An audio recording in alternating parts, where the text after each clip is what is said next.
दोस्तों अगर आप भी चेन्नई और हैदराबाद के बीच आईपीएल का 18वां मुकाबला देखने के बाद खुश हो तो वीडियो को जरूर लाइक कीजिएगा। दोस्तों आप तो जानते ही हैं कि जब भी चेन्नई और हैदराबाद की टीमें आमने सामने होती है तो मुकाबला अपने आप रोमांचक बन जाता है, क्योंकि एक तरफ महेंद्र सिंह धोनी होते हैं तो वहीं दूसरी तरफ सनराइजर्स हैदराबाद की टीम में पैट कमिंस कप्तानी करके मैच जिताने का जज्बा रखते हैं। अब इसी जज्बे के साथ यहाँ हैदराबाद के कप्तान पैट कमिंस ने टॉस जीतकर पहले गेंदबाजी करने का फैसला किया। हालांकि चेन्नई की शुरुआत तो ऐसी थी कि मानो लग रहा हो कि आज तो 200 के पार स्कोर है, लेकिन मैच रोमांचक ना बने। भला ऐसा कभी हो सकता है? हुआ ये कि जब चेन्नई के लिए बल्लेबाजी करने सचिन रविंद्र और ऋतुराज गायकवाड़ उतरे तो दोनों बल्लेबाजों ने ठान लिया था कि आते से ही बड़े शॉट लगाकर चेन्नई को अच्छी शुरुआत देनी है। लेकिन यहाँ पर पहला बड़ा झटका सचिन रविंद्र के रूप में चेन्नई सुपर किंग्स को लगा, जो कि भुवनेश्वर कुमार को पढ़ नहीं पाए और चौथे ओवर की पहली गेंद पर एडन मार्करम को कैच थमा बैठे, जिसके चलते यहाँ सचिन रविंद्र की पारी 12 रन पर ही समाप्त हुई, जैसा कि आप सब यहाँ पर स्कोर कार्ड में भी देख सकते हो। अब सचिन रविंद्र के आउट हो जाने के बाद मैदान पर आए अजिंक्य रहाणे, जहां अजिंक्य रहाणे और ऋतुराज गायकवाड़ ने मिलकर पारी को संभाला। दोनों बल्लेबाजों ने जैसे तैसे करके दूसरे विकेट के लिए यहाँ 29 रन जोड़ लिए थे, लेकिन यहाँ पर ऋतुराज गायकवाड़ का बल्ला भी लड़खड़ाने लग गया और शहबाज अहमद ने इसी का फायदा उठाते हुए उनको चैनल में गेंदबाजी करवाना शुरू कर दिया। इस बीच अब्दुल समद को बड़ा शॉट लगाने के चक्कर में ऋतुराज गायकवाड़ ने कैच थमा दिया और 26 रन बनाकर ऋतुराज गायकवाड़ भी आउट हो गए। और आपको जानकर हैरानी होगी, जब चेन्नई के कप्तान आउट हुए तब चेन्नई का स्कोर मात्र 54 रन पर था और 8 ओवर भी इस बीच हो चुके थे। अब अजिंक्य रहाणे और शिवम दुबे पर पूरी जिम्मेदारी थी किसी भी हाल में चेन्नई को इस मुसीबत से निकालने की। हालांकि जब शिवम दुबे मैदान पर आए तो उन्होंने मयंक मार्कंडे के पहले ही ओवर की दूसरी गेंद पर छक्का जड़कर अपने इरादे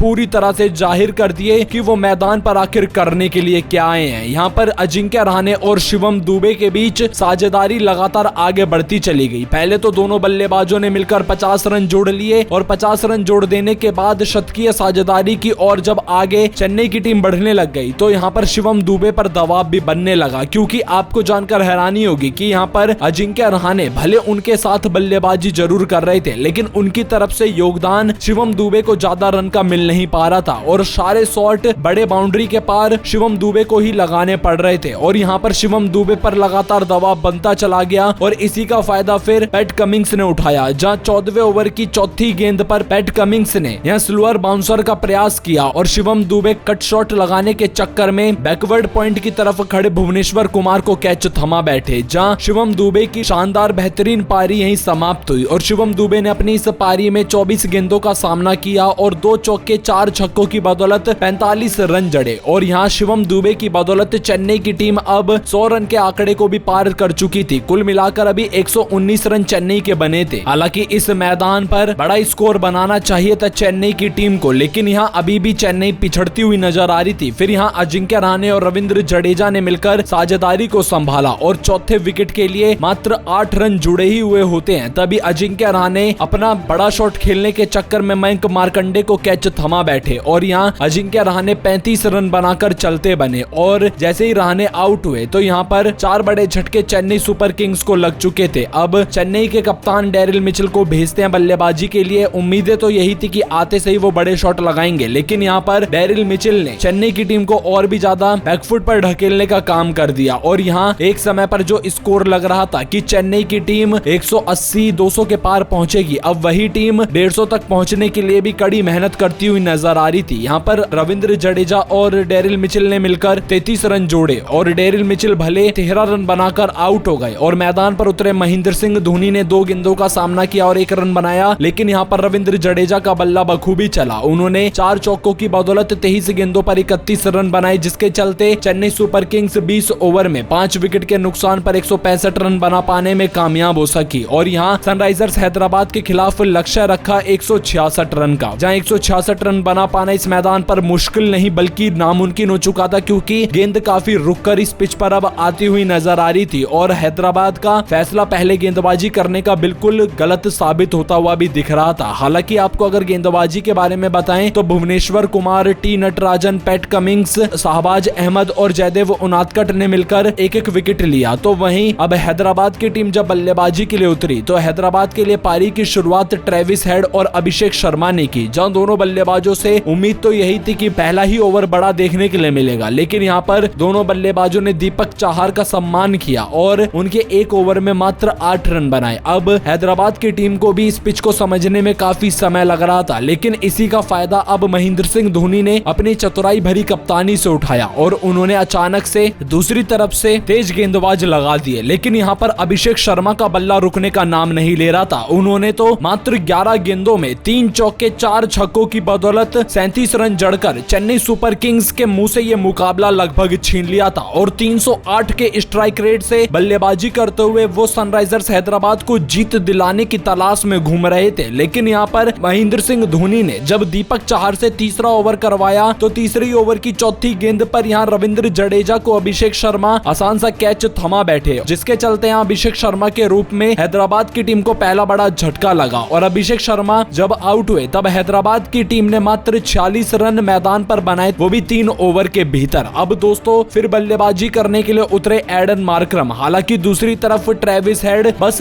ताक में बैठे हुए थे कि कब शॉट लगाने का मौका मिले और चेन्नई की टीम को आड़े हाथों लिया जाए। और ट्रेविस हेड को बस एक बार गेंद समझ आने लग गई तो उन्होंने तुषार देशपांडे को उनके ओवर में 13 रन जड़कर अपने इरादे जाहिर कर दिए कि वो हैदराबाद को आज 11 ओवर के भीतर जिताने के लिए आए हैं, ना कि पूरे 20 ओवर खेलने के लिए। यहाँ पर चेन्नई सुपर किंग्स के फैन अब चिंतित नजर आने लग गए क्योंकि 80 गेंदों पर हैदराबाद को जीतने के लिए मात्र 82 रन चाहिए थे। यहाँ स्कोर इतनी तेजी से आगे बढ़ रहा था कि मानो हैदराबाद की टीम आज सारे रिकॉर्ड तोड़ने वाली हो। धोनी के भी प्लान फेल होते चले जा रहे थे। यहाँ हैदराबाद की टीम इतनी आगे बढ़ गई कि यहाँ 10 ओवर के भीतर ट्रेविस हेड और एडन मार्करम ने मिलकर अपनी टीम को 120 रन के पार पहुंचा दिया। यहाँ पर हैदराबाद की टीम ने ठान रखा था कि मुकाबला आर्या पार का रहेगा और दोनों खिलाड़ियों ने मिलकर जैसे ही हाथ खोलना शुरू किया तो यहाँ पर ट्रेविस हेड ने ना आर देखा ना पार और बस बाउंड्री के पार गेंदों को पहुंचाने में एडन मार्करम की भी मदद करते हुए वो नजर आए। दोनों बल्लेबाजों ने 50 रन की साझेदारी मात्र 36 गेंदों में पूरी करके चेन्नई की टीम को इस मैच में बैकफुट पर ढकेलने का काम किया। यहाँ पर महेंद्र सिंह धोनी लगातार ऋतुराज गायकवाड़ को समझा रहे थे कि आप अपनी कप्तानी से कैसे मुकाबला पलट सकते हैं, लेकिन यहाँ तब तक काफी देर हो चुकी थी। ट्रेविस हेड एडन मार्करम के बाद तो अभी नीतीश कुमार रेड्डी, हेनरिक क्लासेन, अब्दुल समद और यहाँ तक कि शहबाज अहमद का भी आना बाकी था, जो कि मैच को आसानी से अपने नाम करने का दमखम रखते हैं। और दोस्तों हैदराबाद और चेन्नई के बीच ये रोमांचक मुकाबला देखकर दर्शकों की भी आंखें फटी रह गई क्योंकि इस तरह की बल्लेबाजी वो भी Rajiv Gandhi international cricket stadium पर देखने के लिए अक्सर मिलती नहीं है। और हैदराबाद की टीम ने एक बार फिर से बता दिया है कि वो इस बार आईपीएल में क्यों सबसे मजबूत टीम है। बाकी अब आप सभी की क्या राय है? चेन्नई और हैदराबाद के बीच मुकाबला देख लेने के बाद हमें अपनी राय जरूर बताइएगा।